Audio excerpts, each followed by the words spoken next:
మీరు CID serial చూసారా? అందులో ఏసీపీ ప్రద్యుమన్ దయా కలిసి ఒక కేసును సాల్వ్ చేయడానికి కనీసం ఒక్క రోజైనా తీసుకుంటారు. కానీ మన పక్క దేశం పాకిస్తాన్ లో పోలీసులు మర్డర్ కేసుల్ని కాఫీ తాగినంత ఈజీగా కేవలం గంటలోనే సాల్వ్ చేసేస్తారట. నమ్మలేకపోతున్నారా? అయితే ఈ కామెడీ డ్రామా చూడండి. పాకిస్తాన్ లో ఒక పోలీస్ ఆఫీసర్ పేరు షెహర్ బానో. ఈవిడ ఒక పాడ్కాస్ట్ లో సీరియస్ గా ఇంటర్వ్యూ ఇస్తున్నారు. అంతా ప్రశాంతంగా ఉంది. ఇంతలో ఆమెకు ఒక ఫోన్ కాల్ వచ్చింది. లైవ్ లోనే ఫోన్ లిఫ్ట్ చేశారు. ఆమె ముఖంలో కంగారు, టెన్షన్. ఏంటి మర్డరా? ఎక్కడా? అంటూ ఆమె ఇచ్చే ఎక్స్ప్రెషన్లు చూస్తే ఆస్కార్ అవార్డు కూడా తక్కువే అనిపిస్తోంది. ఒక మర్డర్ జరిగింది, నేను ఇప్పుడే వెళ్లి వస్తాను అని చెప్పి ఆవిడ పాడ్కాస్ట్ నుంచి హడావిడిగా వెళ్లిపోయారు.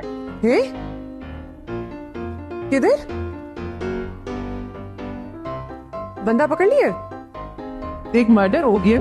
ఓకే ఓకే ఓకే मैं जल्दी से పాపం ఆ యాంకర్ కూడా ఓకే మేడం అంటూ షాక్ లో ఉండిపోయాడు. కానీ అసలు కామెడీ ఇక్కడే మొదలైంది. సరిగ్గా గంట తర్వాత ఆవిడ మళ్ళీ పాడ్కాస్ట్ లోకి వచ్చేసారు. యాంకర్ అడిగాడు, మేడం ఏమైంది అని. దానికి ఆవిడ, ఓ అదా, ఒక మర్డర్ జరిగింది, వెళ్లి హంతకుడిని పట్టుకుని బాధితులను కాపాడి కేసును సాల్వ్ చేసి వచ్చేసాను అని ఎంతో సింపుల్ గా చెప్పారు. तो क्या मैं जान सकती हूँ क्या हुआ था? मर्डर, बंदे को रंगे हाथों पकड़ा। అంటే ఒక గంటలో మర్డర్ స్పాట్ కి వెళ్లడం, విచారణ చేయడం, క్లూస్ సంపాదించడం, హంతకుడిని పట్టుకోవడం, తిరిగి పాడ్కాస్ట్ కి రావడం అన్ని అయిపోయాయట. అమ్మో, పాకిస్తాన్ పోలీసుల స్పీడ్ చూస్తుంటే మన సిఐడి టీమ్ కు పెద్ద అవమానం జరిగినట్టే. బహుశా దయా తలుపులు పగలగొట్టే లోపే ఈవిడ కేసును క్లోజ్ చేసి పారేస్తారు. ఈ పాకిస్తానీ సిఐడి ఎపిసోడ్ మీకెలా అనిపించిందో కింద కామెంట్స్ లో చెప్పండి. ఈ ప్రపంచ స్థాయి కామెడీని మీ స్నేహితులకు కూడా చూపించడానికి వీడియోను లైక్ చేసి షేర్ చేయండి.